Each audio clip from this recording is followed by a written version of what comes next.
Assalamualaikum warahmatullahi wabarakatuh. Perkenalkan, nama saya Nur Afnia Octavia, kelas 23A dengan NIM 2305 Baiklah, di sini saya akan menyelesaikan tugas akhir semester, yaitu menjelaskan materi sejarah kolonial. Saya di sini akan menjelaskan tentang politik etis. Yuk, simak penjelasannya. Baiklah, yang pertama adalah pengertian politik etis. Apa sih itu politik etis? Politik etis adalah kebijakan balas budi yang dibuat untuk mengganti kerugian masyarakat Indonesia atas eksploitasi yang dilakukan oleh pemerintah Belanda. Lalu, apa sih tujuan dari politik etis? Politik etis secara garis besar bertujuan untuk meningkatkan kesejahteraan rakyat Hindia Belanda atau Indonesia. Kebijakan politik etis ini tentu tidak dibuat secara tiba-tiba tanpa alasan. Untuk mengetahui itu, marilah kita bahas bersama-sama. Selama masa kolonial, Belanda telah menerapkan berbagai kebijakan ekonomi berbasis sistem kapitalisme barat. Salah satu kebijakan ekonomi yang mengakibatkan penderitaan rakyat Indonesia adalah kultur sel-sel atau sistem tanam paksa pada tahun 1830. Kebijakan ini bahkan mendapatkan kritik berbagai kalangan termasuk dari politikus dan intelektual Belanda itu sendiri loh. Peter Brossaff dan Van de Venter, mereka adalah tokoh yang merasa semua kebijakan ekonomi yang diterapkan pemerintah Hindia Belanda merupakan tindak eksploitasi dan menurunkan kesejahteraan rakyat. Dengan begitu, kedua tokoh ini merasa memiliki hutang tanggung jawab moral untuk kesejahteraan rakyat Indonesia. Bermula dari kritikan inilah, akhirnya pemerintah Hindia Belanda mengeluarkan kebijakan politik etis sebagai bentuk khas balas budi kepada masyarakat Hindia Belanda. Selanjutnya kita masuk ke tokoh pelopor politik etis. Peter Brossaff dan Van de Venter merupakan tokoh yang berada di balik kebijakan politik etis. Dalam tulisannya, Van de Venter mengatakan pemerintah Belanda telah mengeksploitasi wilayah jajahannya untuk membangun negeri mereka sendiri dan memperoleh keuntungan yang besar. Ternyata banyak kalangan yang sependapat dengan kritikan Van de Venter tersebut. Mendengar banyak kritikan dan tuntutan yang masuk, Ratu Wilhelmina akhirnya bertindak dan dengan mengeluarkan kebijakan baru yang disebut dengan politik etis. Selanjutnya adalah dampak politik etis. Adanya kebijakan politik etis ternyata membawa dampak besar bagi Hindia Belanda. Politik etis telah membawa perubahan dalam arah kebijakan politik Belanda atas negeri jajahannya. Pada era itu, muncul simbol baru yang disebut kemajuan. Memang apa aja sih kemajuannya? Yuk, simak. Pemerintah Hindia Belanda mulai memperhatikan pembangunan infrastruktur dengan membangun jalan kereta api Madura, Jawa, dan Madura. Sementara di Batavia, lambang kemajuan ditunjukkan dengan adanya tram listrik yang mulai beroperasi pada masa awal itu.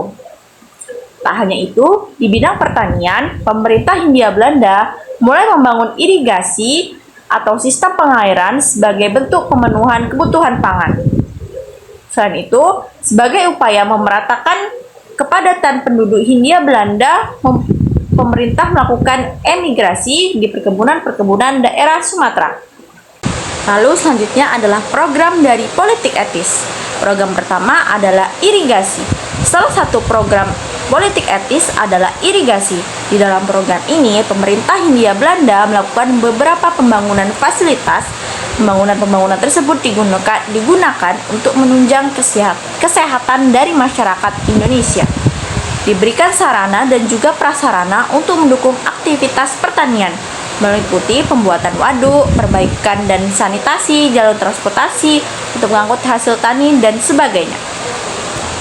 Yang kedua ada edukasi. Program kedua yaitu adalah edukasi.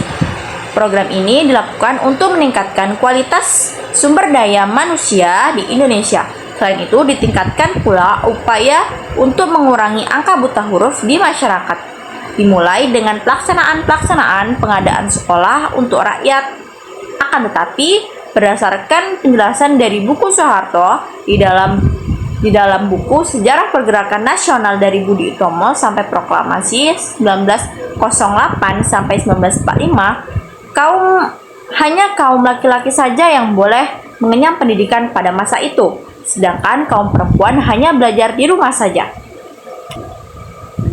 Program selanjutnya adalah emigrasi. Emigrasi adalah program di mana memeratakan pemerataan penduduk yang terjadi di Indonesia atau Hindia Belanda. Pada saat itu, pada tahun 1900, Jawa dan Madura sudah dipenuhi oleh 14 juta jiwa. Melalui kebijakan ini didirikanlah sebuah pemukiman baru. Pemukiman tersebut dibuat di Sumatera. Hal ini disediakan untuk tempat perpindahan rakyat dari wilayah-wilayah yang memiliki penduduk yang padat seperti Jawa. Kebijakan ini mulai aktif pada tahun 1901. Lalu apa sih dampak negatif dari politik etis? Kebijakan politik etis memang menghadirkan dampak negatif dan positif pada penerapannya, tapi lebih banyak dampak negatifnya. Yang pertama, ada politik. Dalam bidang politik, memang desentralisasi kekuasaan atau otonomi bagi bangsa Indonesia, tetapi tetap merugikan karena terdapat masalah yang mana golongan penguasa tetap kuat dalam arti intervensi. Hal ini terjadi karena perusahaan-perusahaan Belanda kalah saing dengan Jepang dan Amerika, menjadikan sentralisasi berusaha diterapkan kembali. Yang kedua, ada kesenjangan antar golongan. Kebijakan politik etis memang menghadirkan pendidikan yang unggul bagi bangsa Indonesia. Hanya saja, ini dapat memunculkan kesenjangan antara golongan bangsawan dan masyarakat karena bangsawan kelas atas bisa mendapatkan pendidikan dengan baik dan langsung dipekerjakan di sejumlah perusahaan Belanda. Sedangkan masyarakat biasa yang termasuk golongan menengah ke bawah masih kesulitan untuk mendapatkan pendidikan yang baik. Selanjutnya adalah konflik antar rakyat Indonesia dengan pemerintah kolonial Belanda. Bukannya memunculkan perdamaian, politik etis justru menimbulkan konflik antar rakyat Indonesia dengan pemerintah kolonial Belanda. Mengingat pemerintah kolonial Belanda yang masih sering mencari keuntungan ketika terjadi kerjasama dengan rakyat Indonesia. Yang selanjutnya ada ekonomi. Dalam bidang ekonomi, menghadirkan sistem kapitalisme modern, politik liberal, dan pasar bebas yang menjadikan persaingan. Bahkan, modal yang menjadi indikator utama dalam perdagangan yang lemah sudah pasti kalah dan tersingkirkan. Selain itu, munculnya dan berkembangnya perusahaan swasta dan asing di Indonesia juga semakin melemahkan sistem ekonomi di Indonesia pada masa itu. Dampak negatif politik etis antara Indonesia dan pemerintah kolonial Belanda memang sangat banyak. Bukannya mendapat keuntungan, kebijakan politik etis justru membuat rakyat Indonesia mengalami kerugian secara perlahan. Baiklah, sekian penjelasan dari saya. Semoga bermanfaat. Saya akhiri. Wassalamualaikum warahmatullahi wabarakatuh.